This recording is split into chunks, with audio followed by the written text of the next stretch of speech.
আবরার ফাহাদকে হত্যা করেছে শিবিরের হেলমেট বাহিনী, জনাবা নীলুফার চৌধুরী।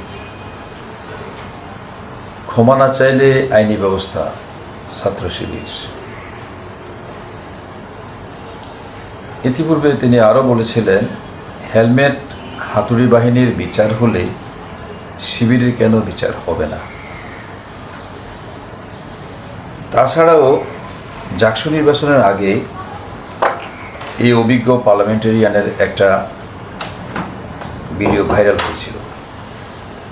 তিনি বলেছিলেন, জাকসু রাকসু চাকসু কোনো মতেই ছাড় দেওয়া হবে না, যে কোনোভাবেই হোক নিতে হবে, কোড আর কোড। এখন এখানে যেটা আলোচনার বিষয়, যখন একজন অভিজ্ঞ পার্লামেন্টারিয়ান এই কথাগুলা বলে, কাদের বিরুদ্ধে বলছে? যাদের সাথে দীর্ঘ পথ চলা, যাদেরকে নির্বাচনের পরে হাইলাইট করা হয়েছিল, শিবিরের ছেলেরা নির্বাচনী খরচ তাদেরকে যা দিয়েছিলাম তারা পুঙ্খানুপুঙ্খভাবে হিসাব দিয়েছে।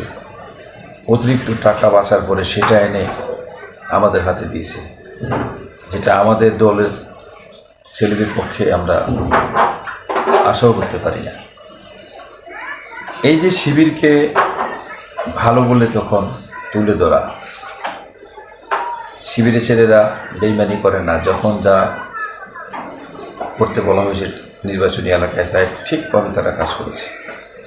তারা টাকা নিয়ে যাইয়ে পকেটে ঢুকায় নেয়, তারা মানুষের জন্য খরচ করছে। এইভাবে বিভিন্নভাবে স্তুতি বর্ণনা করা হয়েছিল ছাত্র শিবিরের।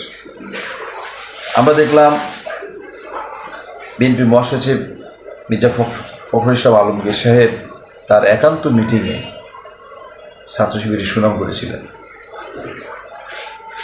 বর্তমান নিষিদ্ধ সংগঠনেরও একাধিক নেতাকর্মীকে আমরা দেখেছি ইসলামী ছাত্র শিবিরের সুনাম করতে। আমরা এরকম বলতে শুনেছিলাম, চাকরিতভাবে সব শিবিরের ছেলেরা, তারা পড়ালেখা করে। এইভাবে বিভিন্ন রাজনীতির ব্যক্তিত্বের মুখে আমরা ছাত্র শিবির সুনাম শুনেছিলাম। ঠিক এই মুহূর্তে এসে যখন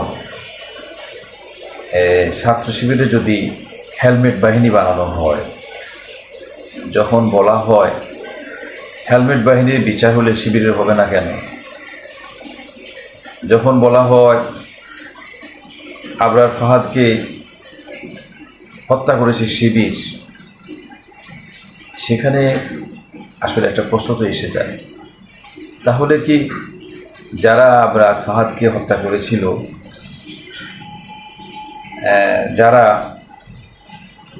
পুরান ঢাকায় সেই হিন্দু ছেলেটাকে হত্যা করেছিল শিবির ট্যাগ দিয়া, আসলে কি তাদেরকে দায় মুক্তি দেওয়ার কোনো উদ্যোগ নেওয়া হচ্ছে? তাদের এই অপরাধকে আবরার ফাহাদ হত্যাটাকে কি নর্মালাইজ করা হচ্ছে? এই প্রশ্নটা তো আসতেই পারে। রাজনীতির মাঠে তো অনেক কথাই চাউর আছে। জাতীয় পার্টিকে যখন নিষিদ্ধের কথা তোলা হয়, তখন এরকম কথা বলা হয়, সরকারের কাজ এটা না, নির্বাহী আদেশে অমুক দলকে নিষিদ্ধ করা। বিভিন্ন কথার দ্বারা তো আসলে অনেক কিছু বোঝা যায়। তো এখন জুলাই বিপ্লব পরবর্তী সময়ে এই কথাগুলোর দ্বারা কি আসলে ভোট বেড়েছে, বাড়ে নাকি? জাকসু নির্বাচনের ফলাফল তো আমরা দেখতেই পেলাম, তাহলে এর পরেও এই কথাগুলো বলা হচ্ছে কেন? এগুলো বলে কি আমার প্রতিপক্ষের ইমেজ নষ্ট করা যাবে? যাবে না তো। আমার প্রতিপক্ষ কি ঠিক তেমনিভাবে আমাকে এভাবে বিভিন্ন রাজনৈতিক মঞ্চ থেকে কি এভাবে কি আমাকে দোষারোপ করা হচ্ছে না তো। এখন তো জামাতও ক্ষমতায় যায় নাই, বিএনপিও ক্ষমতায় যায় নাই। অবশ্যই একটা দলের সমালোচনা করবে। কখন? যখন একটা দল ক্ষমতায় যাবে, তখন বিরোধী দল দেশের স্বার্থে, জনগণের স্বার্থে ওই ক্ষমতাসীন দলে তারা যৌক্তিক সমালোচনা করবে, তাও দেশের স্বার্থে। তো এই মুহূর্তে প্রত্যেকটা দলের উচিত তারা নির্বাচিত হলে মানুষের জন্য কি করবে, দেশের জন্য কি কাজ করবে, এগুলো কিন্তু মানুষ এখন শুনতে চায়।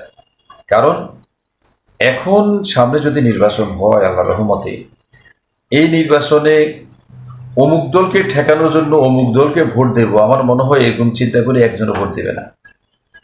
একটা সময় ছিল অমুক দলকে ঠেকাইতে হবে, তার মানে পছন্দের প্রার্থীকে ভোট দিচ্ছি না, আমি অমুক দলকে ঠেকাবো এই জন্য ভোট দিচ্ছি। সামনে যে নির্বাচনটা হবে এটা একেবারে ফেয়ারলি প্রত্যেকটা মানুষ তার পছন্দের প্রার্থী বেছে নিবে, এটা নিশ্চিত করে বলা যায়। সুতরাং রাজনৈতিক নেতৃবৃন্দের মুখ থেকে যখন এমন কথা বেরিয়ে আসে যেটা আসলে সাধারণ মানুষ পছন্দ করে না, যাকে সম্মান করা হয়, যাকে ভোট দিয়ে এমপি বানানো হয়, তিনি যখন জনগণের চাহিদার বাইরে গিয়ে কথা বলে, তখন কিন্তু জনগণ এটা নিয়ে বিবেচনা করে। আমরা যারা এলাকাতে প্রত্যেকটা দলের মানুষ একসাথে বসবাস করি, তারাই কিন্তু বলে। এটা হয়তো যারা আলোচনা করেন তারা এটা কতটুকু আসলে বিবেচনায় রাখেন আল্লাহ জানে। তো এগুলো বিবেচনায় রাখতে হবে, রাখা উচিত আসলে। কারণ আমরা চাই বিএনপির রাজনীতি এদেশে যেভাবে আছে নেতৃত্ব পর্যায়ে সে পর্যায়ে থাকুক।